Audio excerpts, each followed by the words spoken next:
انبیاء کرام کو سارے نبیوں کے بارے میں آپ کو بتاؤں گی سوال اور جواب۔ نمبر 17 حضرت سلیمان علیہ السلام کے بارے میں آپ کو بتاؤں گی سوال اور جواب۔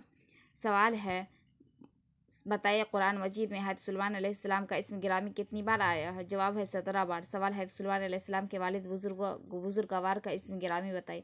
جواب ہے حضرت داؤد علیہ السلام۔ سوال ہے، بتائیے حضرت داؤد علیہ السلام کے بعد بنی اسرائیل کی سلطنت کا کیا حشر ہوا؟ جواب یہ 2 حصوں میں تقسیم ہو گئے، ایک یروشلم کی دولت یہودیہ، 2 سامریہ کی دولت اسرائیل۔ بعد میں یہ 2 فلسطین آپس میں ٹکرا کر بہت کمزور ہو گئے۔ ان دونوں ریاستوں میں بت پرستی اور شرک کثرت سے پھیل گئے تھے۔ سوال ہے، بتائیے اسرائیلیوں نے حضرت سلیمان علیہ السلام پر جادوگری کا جو الزام لگایا تھا ان کی حقیقت کیا تھی؟ جواب ہے، اللہ پاک نے فرمایا کہ اہل کتاب یہودی میں سے ایک گروہ نے کتاب اللہ کو پست ڈال دیا، گویا کہ وہ کچھ جانتے ہی نہیں اور لگے ان چیزوں کی پیروی کرنے جو شیاطین سلیمان کی سلطنت کا نام لے کر پیش کیا کرتے تھے، حالانکہ سلیمان نے کبھی کفر نہیں کیا۔ شیاطین جن و انس دونوں لوگوں میں یہ افواہیں پھیلاتے تھے کہ حضرت سلیمان علیہ السلام کی سلطنت کا سارا کاروبار چند تعویذوں اور منتروں سے چلتا تھا جو ہم سکھا سکتے ہیں، اور لوگ ان کے چکر میں آ کر یہ سیکھنے لگے تھے۔ حالانکہ آپ نے کبھی جادو ٹونے ٹٹکے تعویذ اور منتر سے نہ کام لیا نہ کسی کو سکھایا تھا۔ سوال ہے، اس نبی کا اسم گرامی بتائے جو خود بھی بادشاہ تھے اور ان کے والد بزرگوار بھی بادشاہ اور نبی تھے، نیز اس کا اسم گرامی بتائیے۔ جواب ہے سلیمان علیہ السلام، جن کے والد بزرگوار ہے داؤد علیہ السلام تھے۔ سوال ہے، داؤد علیہ السلام کے لیے کون کون سے لشکر جمع کیے گئے تھے؟ جواب ہے، قرآن پاک میں ارشاد ہے کہ سلیمان کے لیے جن اور انسان اور پرندوں کے لشکر جمع کیے گئے تھے اور وہ پورے ضبط میں رکھے جاتے تھے۔ سوال ہے، اس پیغمبر کا اسم گرامی بتائیے جنہیں اللہ پاک نے پرندوں کی بولیاں سکھائی تھی۔ جواب ہے سلیمان علیہ السلام۔ سوال ہے، ہدہد اور چیونٹی میں سے کس کی بات سن کر سلیمان علیہ السلام ہنس پڑے تھے؟ جواب چیونٹی کی بات سن کر۔ سوال ہے، بتائیے حضرت سلیمان علیہ السلام چیونٹی کی کس بات کو سن کر ہنس پڑے تھے اور یہ واقعہ کہاں پیش آیا تھا؟ جواب ہے، جب حضرت سلیمان علیہ السلام کا لشکر وادی نملہ میں سے گزر رہا تھا کہ ایک چیونٹی نے باقی چیونٹیوں سے کہا کہ اپنے اپنے بلوں میں گھس جاؤ، مبادا سلیمان علیہ السلام کا لشکر تمہیں روند ڈالے اور انہیں خبر بھی نہ ہو۔ سوال ہے، ملکہ سبا کا تخت لانے کے لیے جب حضرت سلیمان علیہ السلام نے اہل دربار سے پوچھا کہ تم میں سے کون اس کا تخت میرے پاس ان کے آنے سے پہلے لا سکتے ہو، تو کس نے ایسا کرنے کی ذمہ داری قبول کی تھی اور کیا کہا تھا؟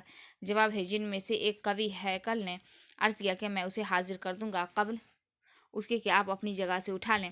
سوال ہے، اس ملکہ سبا کا تخت حضرت سلیمان علیہ السلام کے دربار میں پلک چھپکنے سے پہلے لانے والا کون تھا؟ جواب ہے، جس شخص کے پاس کتاب کا علم تھا۔ سوال ہے، حضرت سلیمان علیہ السلام کو اللہ پاک نے جن نعمتوں سے نوازا تھا ان میں سے چند بہت نمایاں اور مشہور نعمتوں کا ذکر کیجیے۔ جواب ہے، نبوت، حکمت، سلطنت، جنابت، چرند پرند پر حکومت، ہوا کی تسخیر، پرندوں کی بولیوں کا علم، تانبے کی کانیں، بیت المقدس کی عظیم الشان تعمیر۔ سوال ہے، بادشاہی کے لیے حضرت سلیمان علیہ السلام نے اللہ پاک سے کیا دعا کی تھی؟ جواب ہے، اے میرے پروردگار، میری مغفرت فرما اور مجھ کو ایسی بادشاہی عطا کر کے میرے بعد کسی کو شایع نہ ہو، بے شک تو بڑا عطا کرنے والا ہے۔ سوال ہے، جنات حضرت سلیمان علیہ السلام کی کیا خدمت کرتے تھے؟ جواب ہے، ان کے لیے عمارات بناتے، سمندروں میں غوطہ لگاتے، بڑی بڑی دیگیں اور مجسمے بناتے تھے، ہر وہ کام کرتے تھے جن کا انہیں حکم دیا جاتا تھا۔ سوال ہے، ہوا حضرت سلیمان علیہ السلام کے لیے کیا کرتی تھی؟ جواب ہے، اللہ پاک فرماتے ہیں سو ہم نے ہوا کو ان کے زیر فرمان کر دیا تھا، وہ جہاں پہنچنا چاہتے تھے ان کے حکم سے نرم چلنے لگتی تھی۔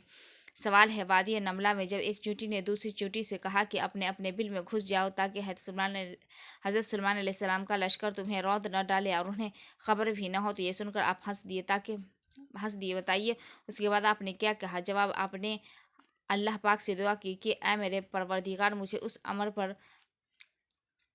پر مدامت مستقل طور پر کرنا عطا فرما، میں تیری نعمتوں کے لیے شکر ادا کیا کروں جو تو نے مجھے اور میرے ماں باپ کو عطا کی ہے، اور یہ کہ میں نیک عمل کیا کروں جس سے تو راضی ہو، اور مجھے اپنی رحمت سے اپنے نیک بندوں میں شامل کر۔ سوال ہے، حضرت سلیمان علیہ السلام کے ذکر میں قوم سبا کا ذکر آتا ہے، تو یہ قوم کس نسل سے تعلق رکھتی تھی اور کہاں رہتی تھی؟ جواب یہ ہے، قحطانی نسل کی مشہور ساکھ تھی، ان کا مرکز یمن کا مشرقی علاقہ تھا اور دارالحکومت مارے آب تھا۔ मारिब था।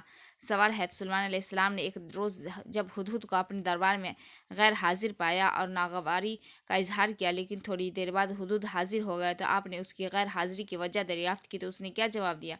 सवाल है, उसने कहा कि मैं मुल्क सबा की एक तहकीक शुदा खबर लाया हूँ। वहाँ एक मलका बड़ी ठाठ से हुकूमत कर रही है। उसके पास बड़ा तख्त है और वो और उसकी कौम सूरज की पूजा करते हैं। सवाल है, हुदूद की ज़बानी मलका सबा का जिक्र सुनकर हैत सुलेमान अलैहिस्सलाम ने उसे किस चीज़ का हुक्म दिया था? जवाब, आपने मलका सबा के नाम एक रका लिखा और हुदूद को देकर फरमाया कि मेरा यह ख़त मलका के करीब डाल देना और ज़रा परे हटकर उनका रद्द अमल देखना। सवाल है, हज़रत सुलेमान अलैहिस्सलाम का ज़माना कौन सा था? जवाब है 965 ता 966 कब्ल अज़ मसीह जवानी, जो उनकी फरमान रवाई का ज़माना था। सवाल है, बताया है सुलेमान अलैहिस्सलाम ने अपने बहर कुलज़ुम की जंगी व तजर्बाती बेरे का सदर मकाम किस शहर को बनाया था? जवाब है, मकाम एलात को, जिसकी जगह पर आजकल उकबा की मशहूर बंदरगाहें मौजूद है। सवाल है, मलका सबा ने जब हुदूद के ज़रिए हज़रत सुलेमान अलैहिस्सलाम का मकतूब गिरामी अपने सामने पाया तो उसने क्या कहा? जवाब है, मलका ने कहा, अहले दरबार, मेरी तरफ एक बड़ा ख़त फेंका गया है। वो सुलेमान की जानिब से और अल्लाह रहमान रहीम के नाम से शुरू किया गया है। मजमून है कि मेरे मुकाबले में शर्करसी न करो और मुस्लिम होकर मेरे पास हाजिर हो जाओ। सवाल है, सुलेमान अलैहिस्सलाम का मकतूब गिरामी सुनाकर मलका सबा ने अहले दरबार से क्या कहा? जवाब है, मलका ने कहा, ए मेरे सरदार, कौम उस मामले में मुझे मशवरा दो, मैं किस मामला का फ़ैसला तुम्हारे बगैर नहीं कर सकती।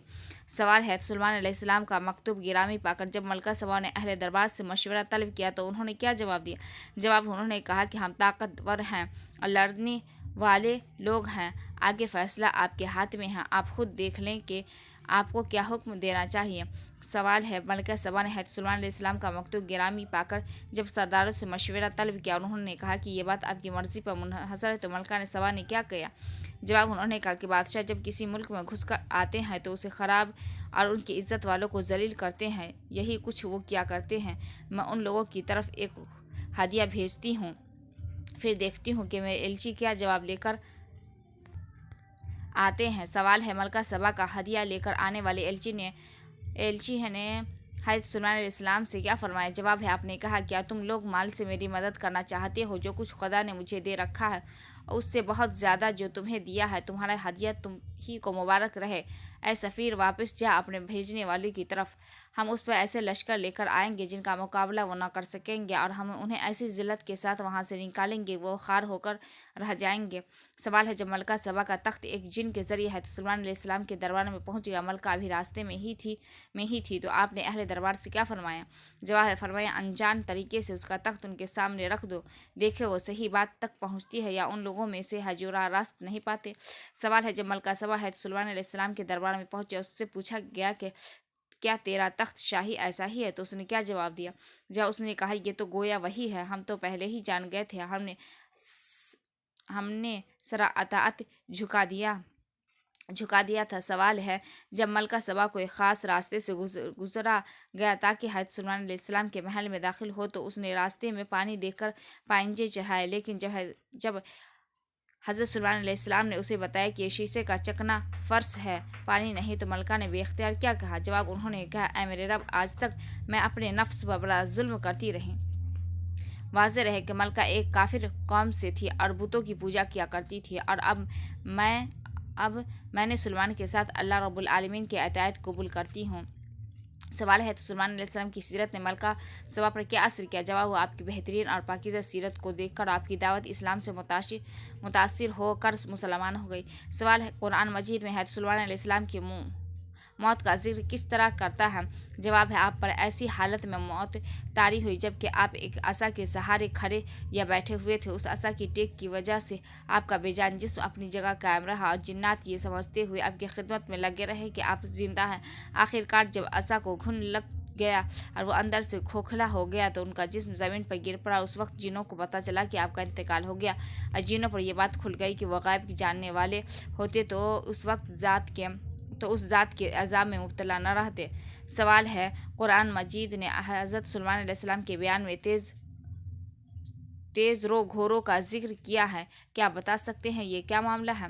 जवाब: उनके सामने जब आला दर्जे के असील घोड़े का एक दस्ता पेश किया गया तो उन्होंने फरमाया, ये माल मुझे कुछ बड़ाई के गर्ज से या अपने नफ्स की खातिर महबूब नहीं, बल्कि उन चीज़ों से दिलचस्पी है कि मैं अपने रब का कलमा बुलंद करने के लिए पसंद करता हूँ। फिर उन्होंने उन घोड़ों की दौड़ाई कराई यहाँ तक कि वो नज़रों से ओझल हो गए। उनके बाद उन्होंने उनको वापस तलब किया। जब वो आए तो उनके गर्दनों और उनकी पंडलियों पर मोहब्बत से हाथ फेरने लगे। उस सिलसिले में जितनी रवायतें लोगों में मशहूर है सब बेबुनियाद और गलत है। सवाल है, लोगों में हज़रत सुलेमान अलैहिस्सलाम की अंगूठी के गुम होने की दास्तान आम तौर पर मशहूर, इसकी हकीकत क्या है? जवाब: ये सरासर दास्तान और झूठ है, उसकी कोई हकीकत नहीं है। सवाल है, सुलेमान अलैहिस्सलाम की कुर्सी पर एक जस्त जिस्म डाल देने से क्या मुराद है? जवाब: उनका नालायक बेटा रजआम, जिसके तख्त नशी होते ही है सुलेमान अलैहिस्सलाम की अज़ीमुश्शान सल्तनत पारा पारा होकर रह गए।